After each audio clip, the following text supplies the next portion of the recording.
नमस्कार दोस्तों, मैं आनंद पटेल, विधानसभा अध्यक्ष अपना दलियस रावर्ट्सगंज सोनभद्र। तो सर्वप्रथम दोस्तों, आज जो कि 1 जनवरी है और नए साल 2025 का आज पहला दिन है, पहले दिन का ये सुबह का टाइम है। तो निश्चित रूप से सर्वप्रथम मैं अपना दलियस परिवार की तरफ से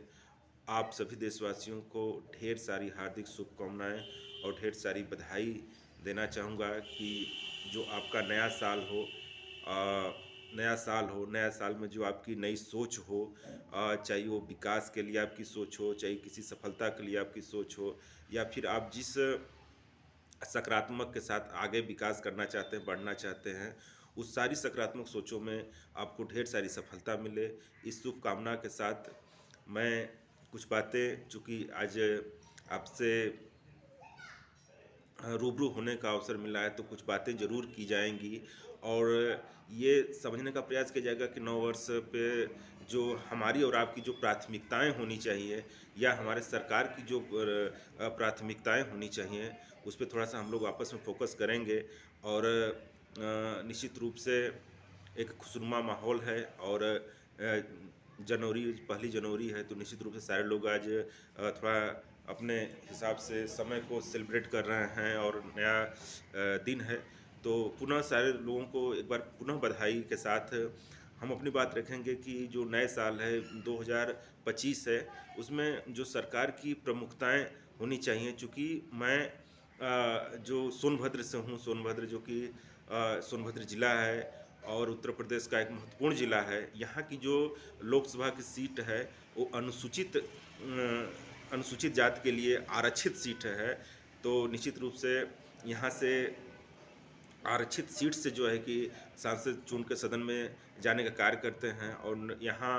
की जो मूल समस्याएं हैं वो अवगत कराने का काम करते हैं। जहाँ तक मेरा मानना रहा है सोनभद्र के बारे में, तो निश्चित रूप से आज भी सोनभद्र की जो सबसे महत्वपूर्ण समस्या है, या आप कह सकते हैं कि जिस पे सरकार को सबसे ज़्यादा फोकस करना है, वो जो अन्य पिछड़ा वर्ग है, अनुसूचित जाति है, अनुसूचित जनजाति है, जिनमें मेरा खुद का मानना रहा है कि आज सरकार की इन कैटेगरीज के बारे में ज़्यादा मंथन करने होंगे और ये चुनौती होगी सरकार के लिए कि इस पे बेहतर से बेहतर कार्य करें। स्पेशली विशेष तौर पे अनुसूचित जनजाति की हम बात करेंगे। अनुसूचित जनजाति में जो महत्वपूर्ण जात है, चाहे वो भील हों, चाहे मुंडा हों, कोल हों,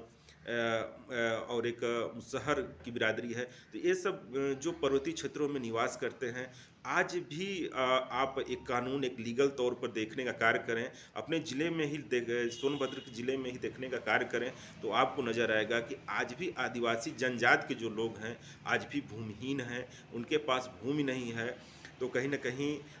एक भूमिहीन व्यक्ति के लिए एक आवरण के रूप में उसके पास कुछ नहीं होता है। तो सरकार की जो सबसे बड़ी प्राथमिकता होगी, आदिवासी जनजाति को भूमिहीन की जगह उसको भूमि अवेलेबल कराना। और निश्चित रूप से अगर ये सरकार करने में सफल रहती है, तो निश्चित रूप से सरकार की बहुत बड़ी सफलता होगी। आज पंचायतों में आप देखें, पंचायत का मैं जो है कि पंचायती राज विभाग में ग्राम पंचायत का प्रधान हूँ। मैंने अपने पंचायतों में देखा है कि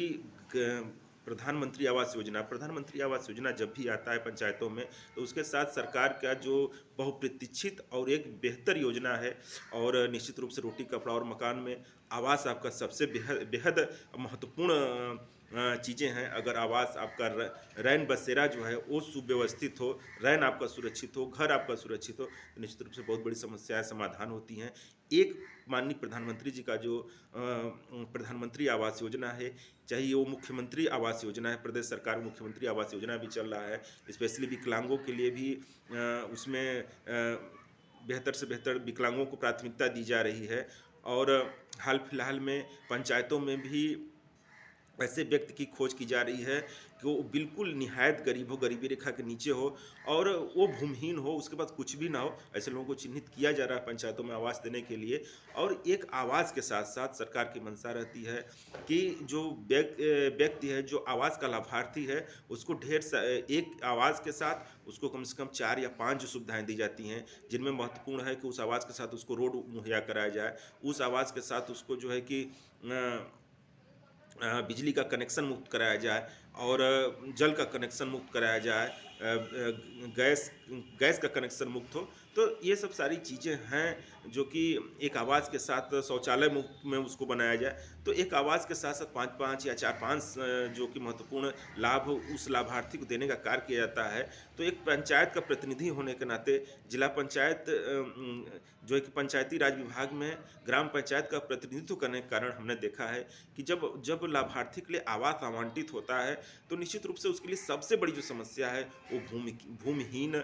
व्यक्ति है। उसके पास आवास बनाने के लिए जगह नहीं है। निश्चित रूप से पंचायतों के लिए बहुत तकलीफ़देह बातें हैं, काफ़ी समस्या भरी बातें हैं और जो है कि जब आवास उसका नहीं बन पाता है तो उम, आवास आवंटित होने के बावजूद भी आवास नहीं बन पाता है। और रही बात पंचायतों में जो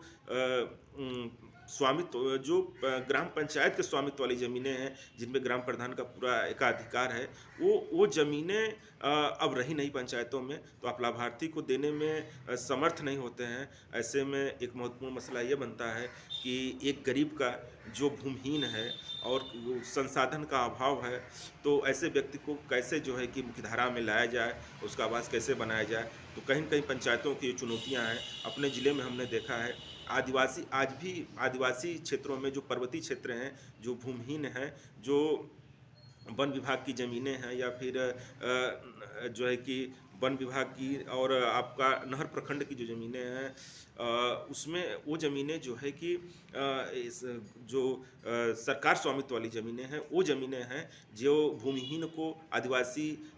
लाभार्थी को वो ज़मीनें आवंटित कर दिया जाए, जिससे कि एक आदिवासी व्यक्ति को ये लगे कि नहीं मेरी खुद की ज़मीन है, मेरा खुद का घर है और उस पे जो है कि वो अपने आवास का निर्माण कराए। तो निश्चित रूप से उस व्यक्ति के दिल में सरकार के प्रति सकारात्मक रूप होगा, सरकार के प्रति उसका विश्वास बढ़ेगा और उसको लगेगा कि खुद का अपना घर है। तो और जब घर हो जाएगा तो निश्चित रूप से सरकार की योजनाएँ हैं कि जो है कि सड़क की जो योजना है, जो आज भी आदिवासी क्षेत्रों में, पर्वतीय क्षेत्रों में आज भी एक आदिवासी बिरादरी जो है कि कहीं न कहीं महरूम है उन सुविधाओं से। आज भी जो सरकार का सबसे बड़ा व्यवस्था है, आरक्षण का जो व्यवस्था है, निश्चित रूप से वो सराहनीय व्यवस्था है। भारतीय संविधान के निर्माता डॉक्टर भीमराव अम्बेडकर का जो सबसे महत्वपूर्ण इतिहास में उन्होंने कार्य किया है, वो हर व्यक्ति को आरक्षण दिलाने का कार्य किया है। आज भी जो है कि आदिवासी समाज का चाहे वो बैगा हो, चाहे मुसहर हो, चाहे कोल हो, चाहे भील हो, ये इस तरह की जो बिरादरियाँ हैं, आज भी महरूम हैं शिक्षा से और एक निश्चित कोटा होने के बावजूद भी आज बहुत सारी वैकेंसियाँ प्रदेश सरकार की, केंद्र सरकार की रिक्त दर्शाने लगती हैं अनुसूचित जनजाति से। ये समस्या है और बहुत सारे बाहुल्य ऐसे हैं, चाहे वो छत्तीसगढ़ हो, झारखंड हो, चाहे अपना सोनभद्र उत्तर प्रदेश का महत्वपूर्ण इलाका है सोनभद्र। तो यहाँ पे आपको आदिवासी बाहुल्य क्षेत्र मिलेगा, तो ये समस्याएँ हैं और निश्चित रूप से आने वाला जो 2025 है, ये आदिवासी समस्या का सबसे समस्या का कारण है, सरकार के लिए चुनौती का कारण है और निश्चित रूप से मैं विधानसभा अध्यक्ष आनंद पटेल सरकार से अपील करूँगा कि जो आने वाला समय जो है, वो आदिवासियों को देने का कार्य किया जाए। निश्चित रूप से जो माननीय प्रधानमंत्री नरेंद्र दामोदर दास मोदी जी ने कार्य किया है आदिवासियों के लिए, वो एक बेहद पहल है, मजबूती के साथ कार्य करने की ज़रूरत है और निश्चित रूप से भगवान बिरसा मुंडा जो कि झारखंड में भगवान की तरह पूजे जाते हैं, उनका सम्मान करने का कार्य माननीय प्रधानमंत्री जी ने किया है। बहुत बहुत आभार, अभिनंदन है ऐसे देश में जो कि ऐसे निचले तबके के लिए माननीय प्रधानमंत्री जी अपनी सकारात्मक सोच रखते हैं। पुनः इस उम्मीद के साथ कि आने वाला जो 2025 है, वो आदिवासी जो विषय है उस पे निश्चित रूप से सुधार करने का